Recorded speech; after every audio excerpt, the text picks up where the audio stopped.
కేంద్రం తీసుకున్న నోట్ల రద్దు నిర్ణయంతో సామాన్యుడికి పట్టపగలే చుక్కలు కనిపించాయి. ఆ నోట్ల రద్దు వల్ల ఒరిగిన ప్రయోజనం ఏమీ లేదని విమర్శలు వెల్లువెత్తుతున్నాయి.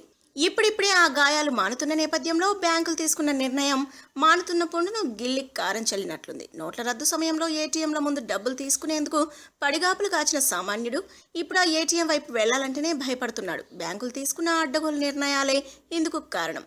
బ్యాంకుల్లో డబ్బులు వేసినా తీసినా ఛార్జీలు వసూలు చేయడంపై సామాన్యుడు కారాలు మిరియాలు నూరుతున్నాడు. అయితే ఈ బ్యాంకుల బాధ నుంచి తప్పించుకునే మార్గం ఒకే ఒక్కటి. అదే ఆధార్ ఆధారిత యాప్ ద్వారా నగదు చెల్లింపులు. ఆధార్ పే యాప్ ద్వారా నగదు చెల్లింపులపై ఎలాంటి ఛార్జీలు ఉండవు. ఈ ఆండ్రాయిడ్ ఆధారిత యాప్ను ఐడిఎఫ్సి బ్యాంక్ ఆవిష్కరించింది. ఈ యాప్ ఉంటే డెబిట్ కార్డ్, క్రెడిట్ కార్డ్ ఏది అవసరం లేదు. దుకాణదారుడు ఈ యాప్ని స్మార్ట్ ఫోన్లో డౌన్లోడ్ చేసుకుంటే చాలు.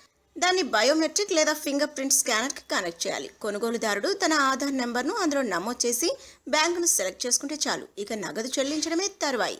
ఈ యాప్ ద్వారా చెల్లింపులు జరిపితే ఎలాంటి ట్రాన్సాక్షన్ ఫీజులు ఉండవు.